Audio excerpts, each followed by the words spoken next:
What's your favourite episode if I had to push you for it? All right, okay. So there's this episode I've seen once. Now I've seen all the episodes like tons of times, but like everyone falls asleep in church. Okay.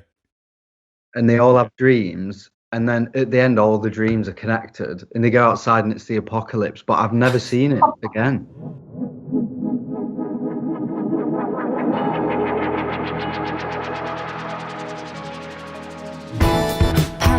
Looking over her, I think she might have found dystopia. So this is Shortwaves. My name's George Godfrey, and today we've got the Orielles. How you doing? Doing good, thanks. How are you? I'm good, yeah. Thanks so much for coming on. How's the experience of lockdown been for you as a band? It's been a pretty mad time because the first lockdown, we meant to be doing a month in America, got cut short, and then we flew from New York to Manchester and went straight into a lockdown, which was probably the longest we'd all spent apart from each other in the 10 years of knowing each other. It kind of created a new way of writing music at the time where we were all writing separately. We're writing together again now, but those ideas that we created were kind of enough inspiration to spark some kind of new creativity in us all, I think, and the break from each other was kind of really a positive thing. And distance makes the heart grow fonder. Yeah, I think usually we kind of bounce off one another and just jam, I guess, and that's where most of our ideas came from before. But now it's one of us writing a chord progression and just recording it on our phone and then sending it to the others. And then we were actually lucky to be able to go into a studio a few weeks ago, and within the space of a few hours we'd written a handful of new tunes. It felt really kind of nostalgic in a way, because how we first kind of got together years ago was from all jamming together on just one piano, and then we did this again where we were all crowded around an organ, some of us playing the bass and some of us messing around on top, and then writing songs that way is taking it back to our origins. Yeah, it sounds like you've definitely been keeping yourselves busy. You've been working with Lounge Society, also a certain ratio. I mean, sort of legends of the game. How did that one happen? Their latest record, ACR Loco, they've been asking friends and other bands and stuff to remix different songs, so really happy with it and excited for people to hear it as well. And obviously last year you guys did manage to get Disco Volador out. How was it releasing that album, because it was just before lockdown happened, wasn't it? We were lucky that it came out at possibly the best time that it could have done that year, but also feels almost like it never came out at all. It didn't really get its full chance to be toured. And this is why the film we're working on at the moment is bringing new life to those tunes. Yeah, let's talk about the film, because I guess that creatively is a really good way to give some life to the album, because it's one that so many people loved and it's one of my favourite albums of last year, but obviously you couldn't go out and tour it, so to do a film based on it is kind of a good way to reinvigorate that, right? That was exactly the idea, to be honest. When a band or an artist put out a record, most of the press, I guess, that it gets comes from the live element, and without that we kind of had to quickly think of a different way. And I suppose for us too, it was just kind of a new thing to throw ourselves into, but something that we've always kind of as a band envisioned ourselves doing anyway. And I think the way that we've been writing music lately as well is definitely pointing to a more cinematic kind of direction. We were thinking of going back to when live television and stuff like that first became a thing, looking at events like the moon landing and stuff like that to decide how we could express a live session, I suppose, but in different platforms that play with kind of the linearity and the fictionality of it all. And as far as when we're going to be able to see that, there's no release date set just yet. Hopefully this year. We just really want to get it out and shown in spaces, so hopefully by summer or something. It's exciting times ahead. I wanted to talk a little bit though about the early days and kind of how you guys started as a band. So where did it all begin? Began a while ago now, about 10 years ago. Henry's here. Hello. You alright, mate? That's alright. How you doing? I'm fine, man. How are you? Yeah, all good. You've come in at a good time, actually. We're talking about the early days now. So Sid was How just early are we talking? 10 years ago. 10 years ago. Bloody hell. Yeah, 10 years ago we met at a birthday party and we all just kind of like gravitated towards this piano that was in like one of the rooms upstairs, and we kind of just like each took a section and just started jamming together and like kind of almost getting to know each other through this language of like music, which as you know kids at the time was something quite profound, I guess. The sound's evolved a lot over 10 years, as you'd expect. That's a very different vibe from where you're at now. Like, it's more of a garage sort of indie band than the disco sounds. Was there a moment you realised that you wanted to sort of step away from that? Sugar Tastes Like Salt might have been like the bridge into a newer sound. That was the first song that we wrote, more of a film sort of structure. Like, we used to jam that song out whilst like watching projections and stuff.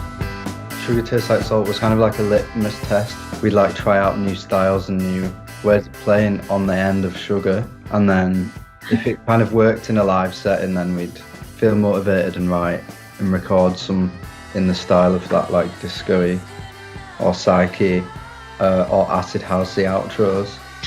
Were there ever any styles that you tried out in the room that you just thought, nah? We also tried a pirate shanty kind of vibe as well. You could have been ahead of the sea shanty thing. Dude, we called Pirates Coming Back years ago. We just never put it to record. How was your first ever gig? I think we played with Lovely Eggs Oh yeah. in our hometown. And after the Lovely Eggs had finished, for some reason the promoter offered us like an extra 30 quid to go back on. We've only played covers live a handful of times, and that was one of them. Beef out the set list.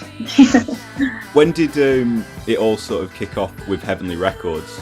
We'd just done a tour with the Parrots, who were also on Heavenly, and I think Heavenly saw us at like a couple of their shows on that tour, and then came to one of our shows, and then they decided that, yeah, our final song, Sugar Tastes Like Salt, that we play in the set, they wanted to hear a recording of that, so I think we went to Amsterdam and like did some demos of it.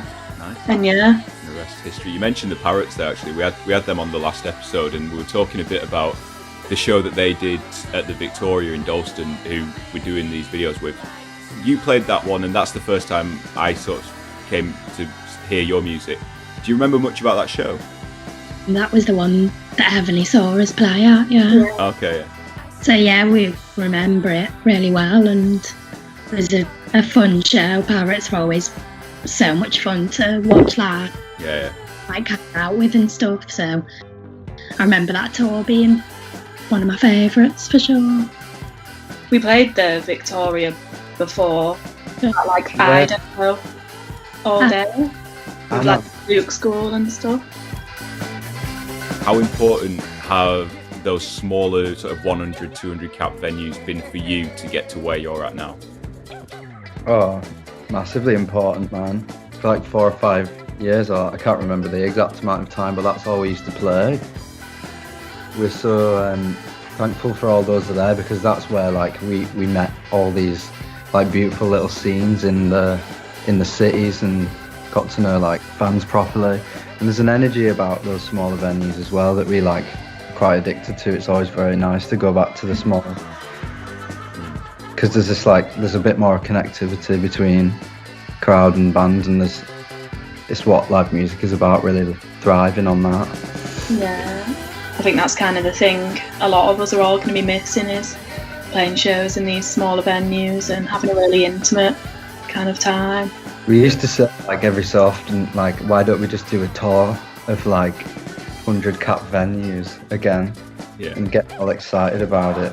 Yeah. So they're so important. Let's bring it back a bit more cheery now. I wanted to ask a little bit about when you guys DJ, because I've seen your names pop up on a few different set lists. If there's this post-COVID sort of big party, you're playing the night, you're DJing, what's your opening track and what's your closing track?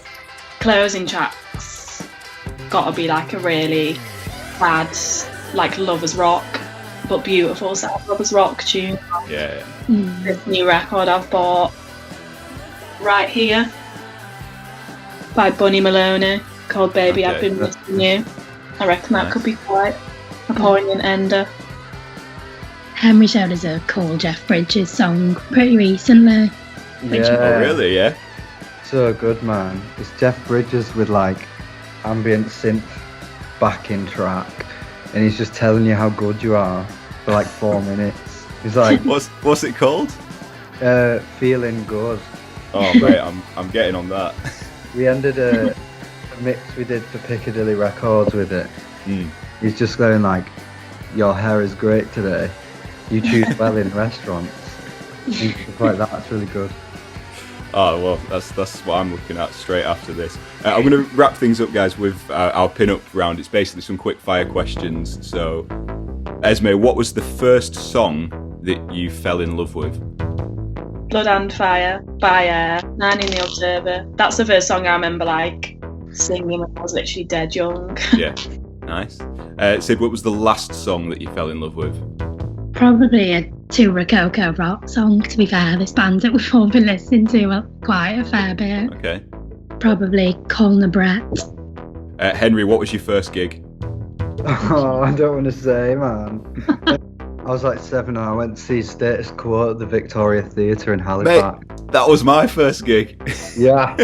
Status Quo in Blackburn. Lovely stuff. Esme, what is your favourite cocktail?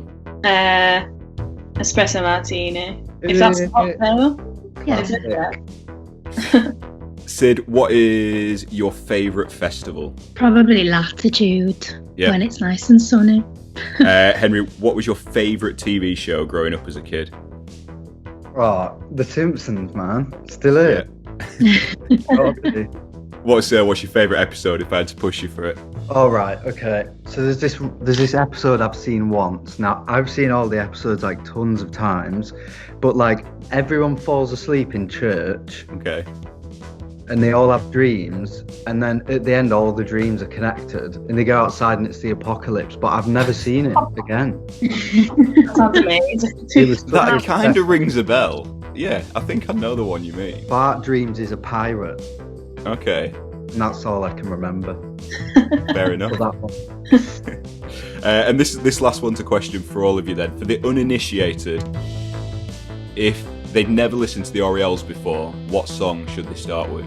Oh. Sorry, didn't that sound effect? I'd probably say like Come Down on Jupiter, because it kind of encompasses a lot of genres that we're into and kind of a lot of different styles. It's got a bit something for everyone, I'd like to think. Cool. Well, guys, thanks so much for coming on. I can't wait to see this film. I can't wait to hear these remixes and these new tunes when we can. Otherwise, take it easy, and thanks so much for chatting to us. Thanks so much. Yeah. Nice one. All right, enjoy the rest of your day, guys. See you. And Bye-bye. see you. Bye.